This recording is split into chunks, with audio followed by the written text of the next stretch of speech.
së rregullatorit për energji në Kosovë, të gjitha kompanitë me mbi 50 punëtor ose me qarkullim mbi 10 milion euro do të dalin në tregun e hapur të energjisë, duke filluar nga data 1 qershor.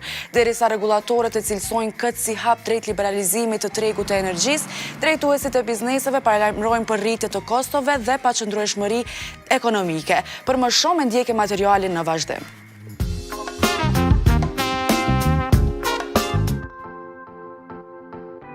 Liberalizimi i tregut energjetik në Kosovë ka për qëllim krijimin e një tregu më të hapur dhe konkurrues për energjinë, ku konsumatorët mund të zgjedhin furnizuesin e energjisë në mënyrë të lirë. Kjo do të fillojë me 1 qershor sipas kërkesës së zyrës së rregullatorit të energjisë. Ky proces ka për qëllim të krijojë mundësi për konsumatorët që të zgjedhin furnizuesin e energjisë, duke dhënë mundësi të përfitojnë nga ofertat më të mira në treg. Më tej, ky proces do të ndikojë në mënyrën se si energjia blihet dhe shitet në Kosovë, duke rritur konkurrencën dhe mundësitë për uljen e çmimeve. Bizneset me 50 punëtor gjithashtu do të preken nga liberalizimi i tregut energjetik në Kosovë, që do të fillojë pra me 1 qershor. Këto biznese do të kenë mundësi të zgjedhin furnizuesin e energjisë sipas kushteve dhe çmimeve që i përshtaten më mirë. Liberalizimi mund të sjellë ndryshime në kostot e energjisë për këto biznese, duke ofruar mundësi për të ulur shpenzimet, por gjithashtu mund të krijojë disa sfida në përshtatjen me kushtet e reja të tregut dhe menaxhimin e kontratave me furnizues të ndryshëm. Kjo mund të kërkojë më shumë vëmendje dhe planifikim nga ana e biznesit për të siguruar furnizim të qëndrueshëm dhe konkurrues. Sipas Agim Shahinit, kryetari i Aleancës Kosovare të Bizneseve, ky vendim është i mirëpritur. Liberalizimi i tregut elektrik i paralajmëruar që bizneset që i plotësojnë kriteret mbi 50 punëtor që kanë me disa milionë euro qarkullim do të mund të blejnë energjinë elektrike në vendet apo nëse operatorët e ndryshëm. Kjo është një lajm i mirë se më në fund bizneset do të mund të zgjedhin furnitorin e vet që të kenë energji, por si do të përdoret autostrada energjetike e cila është nën pronësi të Kecit dhe Keskos, si do të rregullohet kjo çështje, ende nuk e kemi të qartë dhe a mund të jenë tarifat e larta. Prandaj, kjo do duhet të jetë një ofertë e mirë që bizneset të kenë energjit mjaftueshme pa ndërprerje dhe më të lirë. Hapja e tregut nuk duhet shikohet si humbje, po si mundësi e re. Dhe në kohën kur është paralajmëruar shtrajtimi i energjisë elektrike deri në 35%, kjo është një mundësi që të jepet edhe qytetarëve, jo vetëm biznese, por qytetarëve, në mënyrë që ky shtrajtim të mos jetë mbi barrën e qytetarëve, por të jetë mbi operatorët që ofrojnë energji dhe që synojnë ta marrin tregun e Kosovës. Po sipas jush si do mirëpresin bizneset këtë vendim të ZRE-s, pra i cili do të fillojë nga 1 qershor? Ne në komunikim me bizneset kemi vlerësuar këtë një risi në Kosovë, një mundësi, dhe kemi vlerësuar që kjo do të jetë ofertë e re që të kemi në furnizim pa ndërprerje nga operatorët të ndryshëm. Prapë se prapë infrastruktura energjetike, ne nuk e dimi tarifat që do të vëhen nëse ne blejna energji elektrike nga Shqipëria dhe për drejtin nga një operator ekonomik. Dhe si do të përdoret infrastruktura energjetike dhe sa do të ketë tarifa. Se kjo mund të ketë tarifa të larta që del më shtrejt se sa me blejnë në vend.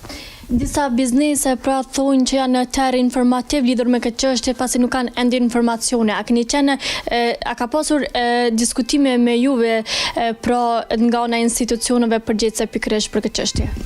Nuk ka pasur diskutime të hapura publike për këtë çështje dhe pavarësisht që nuk ka pasur, ne duhet të kemi informata të hapura, bizneset duhet të kenë informata të hapura, të qarta, dhe këto mos krijojnë ndonjë boshllok në rast të importit të energjisë elektrike nga operatorët e ndryshëm.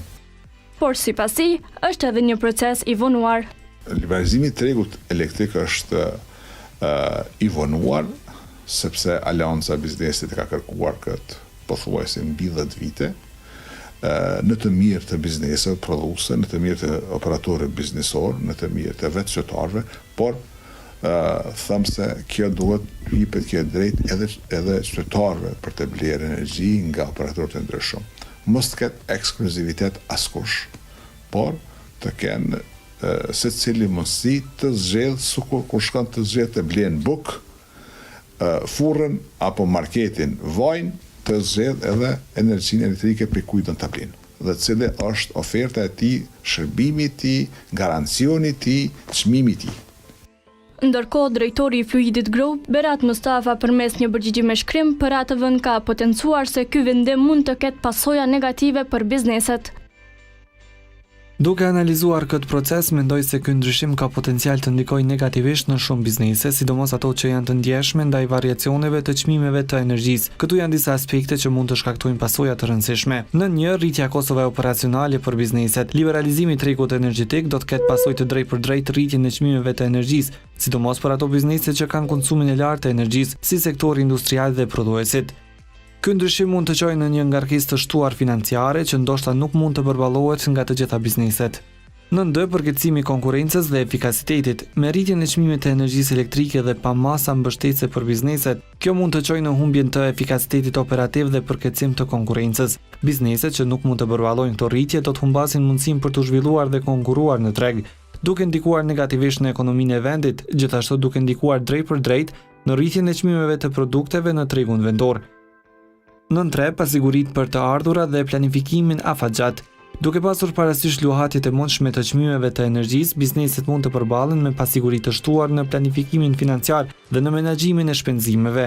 Përcaktimi i çmimeve të energjisë mund të bëhet më i vështirë dhe të ketë ndikim të drejtpërdrejtë në buxhetin e bizneseve, duke bërë të vështirë që ato të bëjnë parashikime të sakta për kostot dhe të menaxhojnë rreziqet e mundshme. Nga ana tjetër, qytetarët po e mirëpresin liberalizimin e tregut energjetik, pasi ulin çmimet për konsumator dhe stimulohen investimet në sektorin e energjisë. Po ky vendim ka bukur i mirë, ka shumë i mirë ka për qytetarët. Çdo sens që bëhet liberalizimi, domethënë tregu ka mënyrë me zgjedh më shumë, domethënë ofertues ka më shumë sigurisht, edhe është një akt shumë i mirë, domethënë.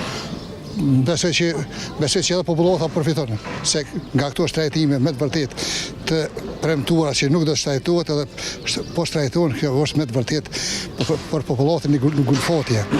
Jo energjia, po gjitha çmimet, për çdo ditë pa kontroll, kështu që besoj që është gjest i mirë. Ky është. Pa mendoni se është edhe një stimulim për të rritur investimet në fushën e energjisë elektrike? Besoj që po. Besoj që po, edhe investimet do të rriten sigurisht me këtë gjest që pas ka marrë qeveria, domthonë sigurisht besoj që edhe investimet do të ketë më shumë, po sigurisht se tash Kosova nuk i plotson këtë nevojë për energji, domthonë kërkesat janë 1400 megawatt, kurse prodhimi është 900 megawatt, domthonë gjithmonë 400 në pikë, po flasëm pikën të tash, se ndoshta verës nuk janë 1400, kështu që me të vërtetë është e mirë. Besoj që do t'ja dalin me këto tash, nuk pa unë si qytetar i Republikës së Kosovës para me dhe kështu, mendimi, opinioni jam është. Është një hap shumë i mirë. Po patjetër, duhet me kam që se ka inflacion, ka tarnat janë të vogla, çmimet janë bukur të larta, hiper të larta për këtë kohë. A mendoni se kjo do t'i shtyjë të investojnë edhe më shumë në aspektin energjetik? Patjetër që duhet që. Vallai, unë nuk besoj ale pa vodin, ta marrat çmimin. Veçim besoj që është shumë mirë për konsumatorë. Edhe rryma kur po rritet, edhe penzijat e vogla, ajo mohet pa jetë kur gjë. A mendoni që është edhe një stimulim për mirërit investimet në fushën e energjisë elektrike? Ajo është mirë, mas mirë të është mirërit ato investimet, me bo investime atin. Tash Kosova e ka atë klimën fantastike për që ato investime edhe mundet më bo. Tregu energjetik nuk është vishte na, po në krejt botën është. Në krejt botën është shtrajtimi. Amo për tregjet konsumimit të ushqimore, na jem katastrofë, se krejt djerinë është çdo kun, ku dalsh në fshat, ku dalsh diku natyrë jashtë, krejt e ki tokat djerina. Ato du të më mjelloj motër. Thojnë, du të me ashti lapsin Se s'ki logari, po që s'ki logari, ti s'ki logari ti mjeshti lopcin, po duhet me morë natyrë, senë natyrë. Ndryshe, shumë shtetet e tjera kanë zbatuar liberalizimin e tregut energjetik, një proces që ka për qëllim krijimin e një tregu më të hapur dhe konkurrues, ku konsumatorët mund të zgjedhin furnizuesit e energjisë. Kjo metodë është zbatuar në shumë vende të Bashkimit Evropian dhe jashtë tij, si në Shtetet e Bashkuara, Britaninë e Madhe e të tjera, të cilat kanë kaluar në një sistem të tillë për të rritur konkurrencën dhe për të ofruar mundësi më të mira